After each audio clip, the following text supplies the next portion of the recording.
welcome to Sports Buzz with me, Deepika, your daily half-an-hour window that brings you all the latest news and updates from different sporting arenas. In the next half an hour, we're going to bring you all the latest from international cricket. We will also get you the latest from Champions League encounters and a lot more. Let's quickly begin with top headlines of the hour. BCCI likely to announce India's squad against South Africa for three-match T20 series starting the 10th of December. All eyes will be on Rohit Sharma's inclusion.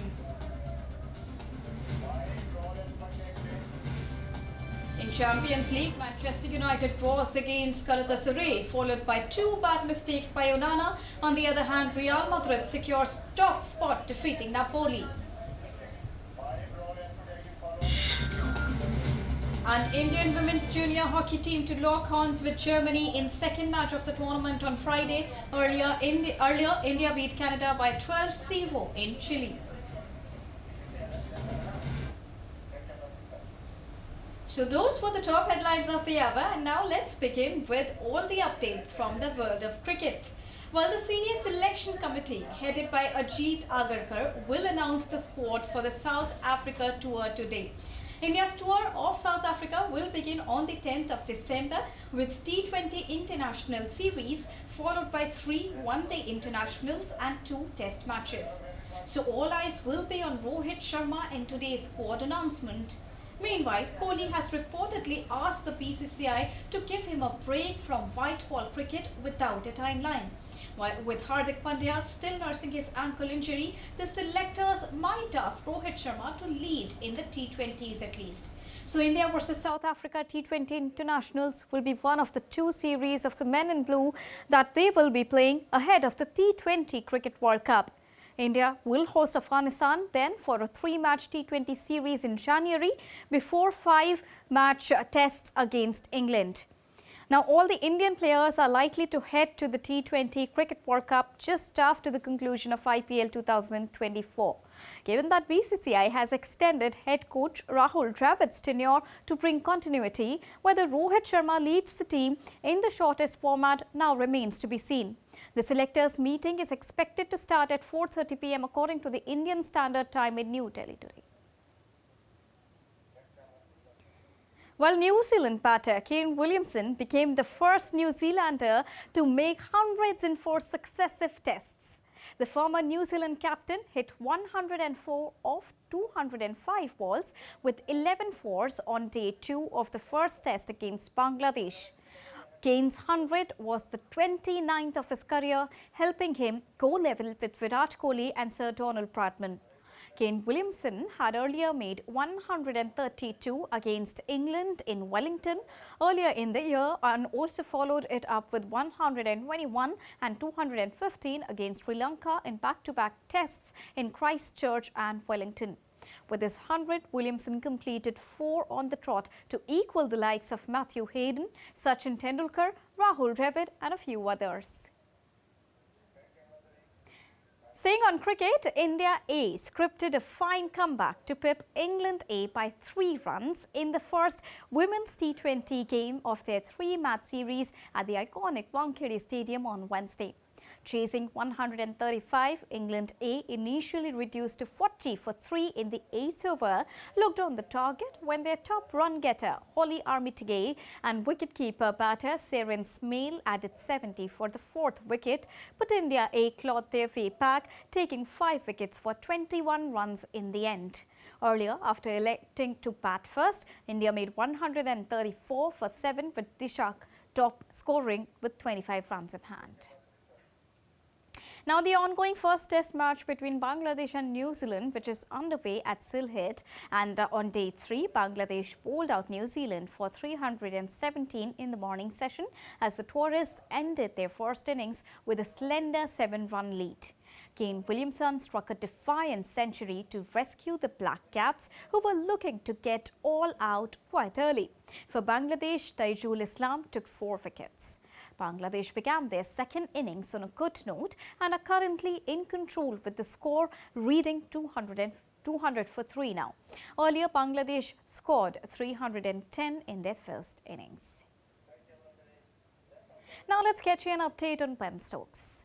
England Test skipper Ben Stokes underwent a surgery on his much-troubled left knee with less than 2 months left before the start of the Test series scheduled to take place in India. Ben Stokes posted a picture of himself on crutches on social media platform X, formerly known as Twitter, to confirm his procedure. Stokes, who was released by his Indian Premier League franchisee Chennai Super Kings on Sunday, now hopes to return to his all-rounder status next year. Ben Stokes was used only as a batter in England's World Cup defence last month in India, where he came out of ODI retirement. England takes on India in a 5-match Test series starting the 25th of January in Hyderabad.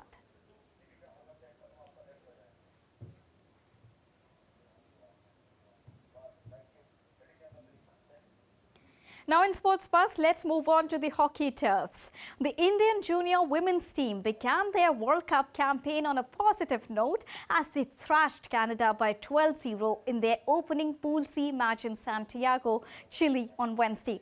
The women's team made a mockery of Canada's defence with as many as 5 players registering themselves in the score sheet. The Indian team made a resounding start to its FIH Women's Junior Hockey World Cup campaign by securing a commanding 12-0 victory over Canada in their opening Pool C match in Santiago, Chile on Wednesday. Anu, Deepi Monica Topo, Mumtaz Khan, Deepika Soreng and Neelam were among the goal scorers. India began the match with an attacking approach, consistently pressurizing Canada and swiftly securing an early advantage as Anu scored 2 early goals from penalty corners. Despite taking a 2-goal lead, India continued with their aggressive style, pushing Canada on the back foot. India carried the momentum from the first quarter into the second period. They maintained possession, consistently penetrating Canada's circle and found the sustained pressure paid off with Deepi Monica Topo and Mumtaz Khan netting a field goal each, further extending India's lead. In the meantime, Canada won a penalty corner but were unable to make the most of it. As the first half concluded, the Indian hockey team held a commanding 4-0 lead.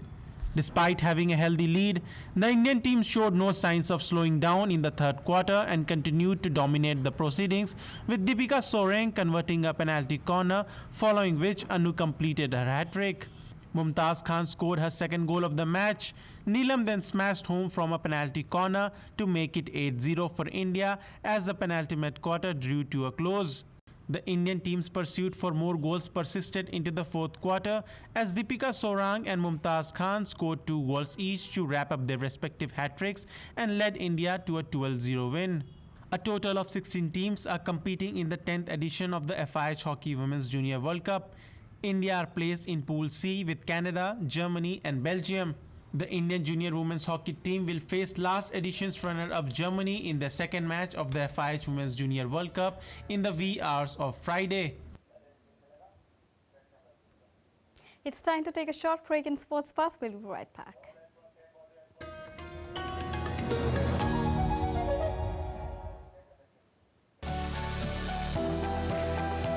Turning crisis into opportunity. Transforming ideas into action. Stories of real change. Tales of sustainable solution. This series is going to tell stories of such change makers. Watch Change Makers on DD India.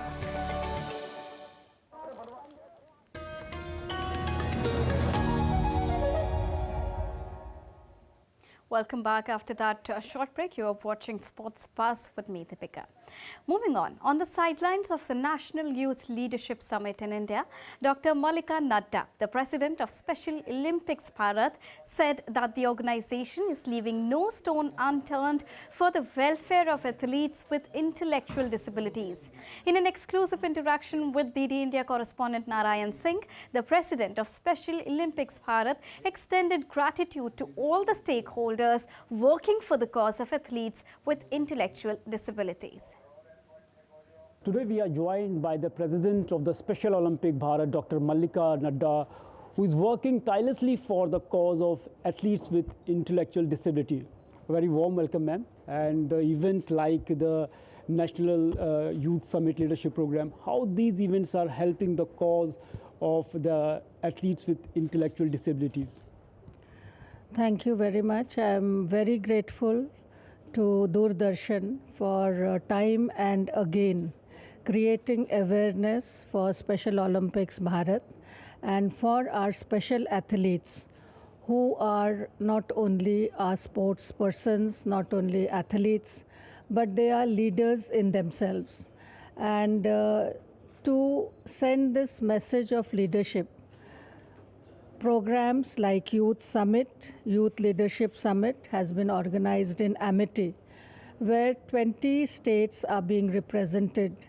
And from the 20 states, we have got athlete leaders, we have got youth leaders and their mentors who are here for a 3-day summit where they'll be discussing the future of our athletes and also the activities and how our youth leaders can express themselves and be leaders in their own manner. Recently, we saw that the Prime Minister Narendra Modi mentioned the name of the Special Olympic Bharat athletes in the Man Ki Baat program, and also the president of the International Special Olympics. He also mentioned, he also praised the Special Olympic Bharat efforts. As an individual, how these things drives you as an individual to go ahead and just work tirelessly for these athletes? We are really honored and we are grateful to Honorable Prime Minister for mentioning Special Olympics Bharat and discussing about our special athletes and their talent and creating a great awareness for our Special Olympics program. And it is really true that when we get encouragement from our leaders, from the head of our country, it is motivating to work for our specially abled athletes. And it was a great day for us when our Honorable Prime Minister mentioned the achievement of our special athletes in the World Summer Games Berlin, where we came back with 200 medals.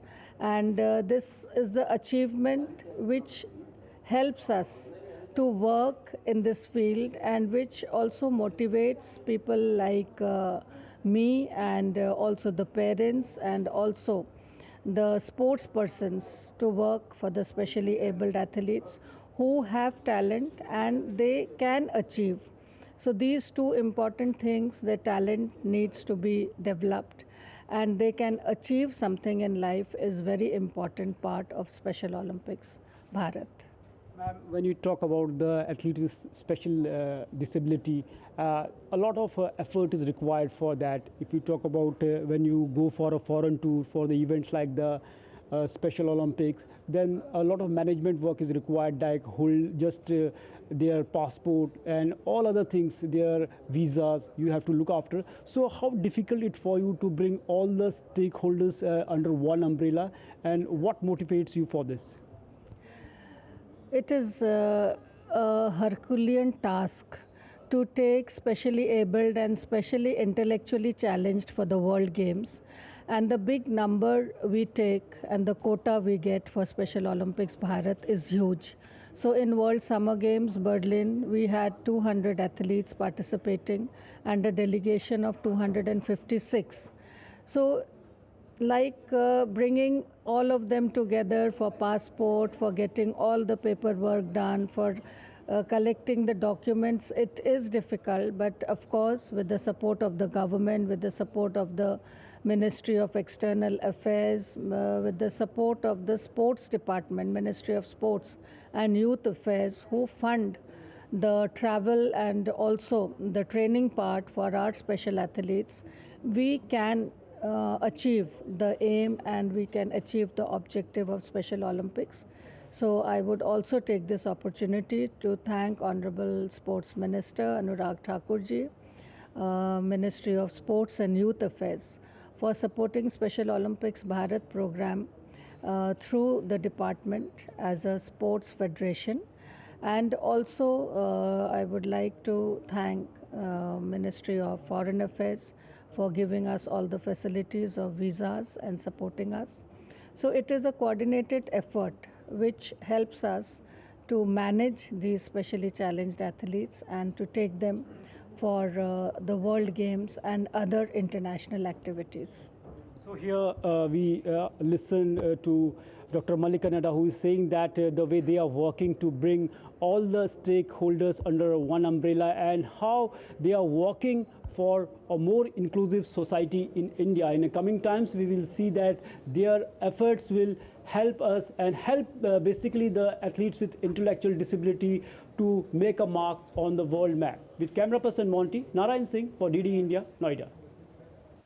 Moving on in sports buzz, now let's get you all the latest from the world of badminton, where India's Kidambi Srikanth bowed out with a straight game loss in the opening round of Syed Modi International Badminton Tournament on Wednesday. Former world number 1 Srikanth Kidambi, a 2021 World Championship silver medalist, lost by 21-23, 8-21 to Korea's Chia Hao Lee, continuing his dismal run in the international circuit this season. Meanwhile, young Unnati Hooda shocked compatriot Akarshi Kashyap to make it to the second round. The 16-year-old, who is touted as one of the finest talents in women's singles category, rallied her way to a stunning 15-21, 21-19 and 21-18 victory over Kashyap in a 77-minute round of 32 clash of the BWF Super 300 tournament. From badminton courts, now let's shift our focus to tennis courts. Well, Carlos Alcaraz wowed his fans with a straight sets victory over American Tommy Paul in an exhibition clash. After taking a tight opener, the Spanish world number 2 cruised to a 7-6, 6-3 victory at Plaza Mexico in the Mexico City. Earlier, Greece's Maria Sakkari, ranked 9th in the world, saw off former WTA world number 1 Caroline Wozniacki of Denmark by 6-3 and 6-4.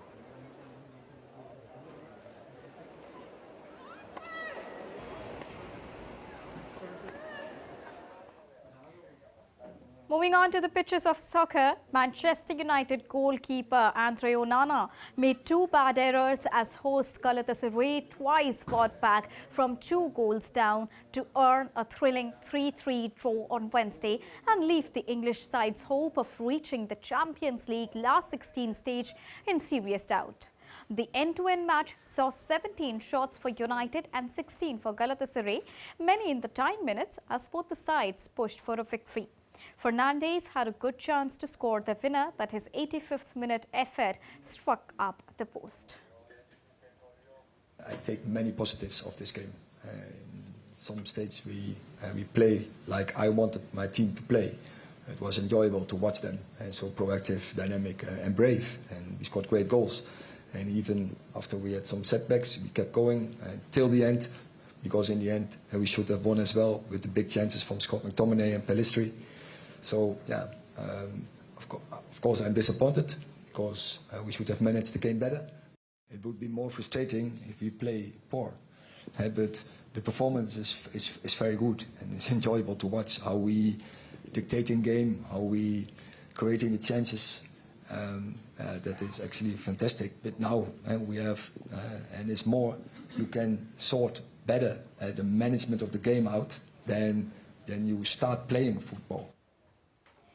Now in Sports Buzz, let's get you an update on Winter Olympics. The International Olympic Committee has named the French Alps as its preferred host for the 2030 Winter Olympics, with Salt Lake City set for 2034. It means France will likely host 2 games within the span of 6 years, with Paris staging the upcoming Summer Olympics in the coming year 2024. Now, the bid appears to have beaten the efforts from Sweden and Switzerland, with the latter now in pole position to host the 2038 edition. Here's a report. France's 2030 Winter Olympics bid and Salt Lake City's 2030 proposal were picked as preferred host and will undergo into the dialogue with the International Olympic Committee. The IOC on Wednesday stated that the bid leaders will intensify talks with the IOC, fleshing out plans and state support with the Olympic governing body to decide on the 2030 and 2034 host at its session in July 2024. The Executive Board today followed the recommendation of the Future Host Commission to invite the French Alps and Salt Lake City, Utah, into respective targeted dialogues to host the Olympic and Paralympic Winter Games 2030 and 2034. So we recommend a double allocation for the next winter editions. The IOC will now start more detailed discussions with the preferred hosts, led by their NOCs, with the aim to award the 2 editions at the 142nd IOC session in July in Paris. The French bid scored points for its plan to host the Games in the 4 separate clusters, as well as for its strong support from the public and private sector. In addition, the IOC Executive Board decided to grant the non-edition specific project Switzerland 23X a special status by inviting it into privileged dialogue for the Olympic and Paralympic Winter Games 2038. Salt Lake City had initially wanted to bid for the 2030 Games, but dropped plan due to its being too close to the 2028 Summer Games in Los Angeles. It is not the first time in recent years that IOC had sought long-term security with a double allocation, having picked Paris 2024 Summer Games and LA for the 2028 edition back in 2017. French Alps and Salt Lake City have to do the homework. If the homework is done, the bid will come to the IOC session and there will be the final decision. Switzerland and Sweden had also expressed interest in hosting the 2030 Games and was invited to a privileged dialogue for the 2038 Winter Games, with the bid to working with the IOC until 2027, when a decision for a preferred host will be taken. The International Tennis Integrity has confirmed that Novak Djokovic did not refuse to undergo a doping test at the 2023 Davis Cup finale. The organization also clarified that the Serbian did not break any rules. We have got more updates for you, so let's quickly take a look at the sports wrap. Luke Donald will remain Europe's Ryder Cup captain for the 2025 edition in New York after leading his team to victory over the United States in Italy last month.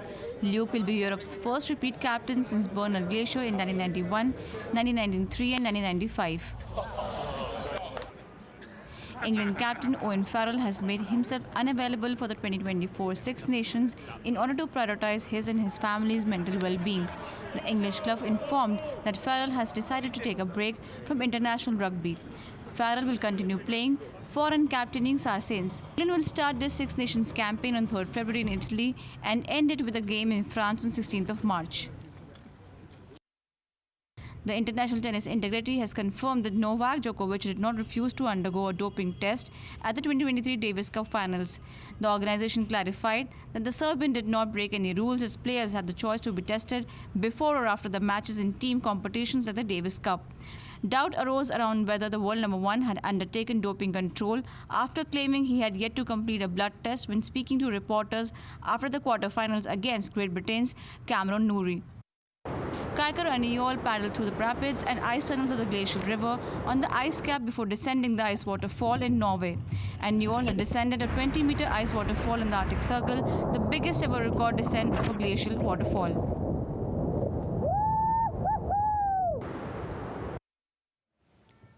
And with this, it's a wrap here in Sports Buzz for now, but news and updates will continue here on DD India. So don't go anywhere. Keep watching and keep tracking DD India for all latest news and updates from the country and the world. Thank you so much for joining us right now. Namaskar.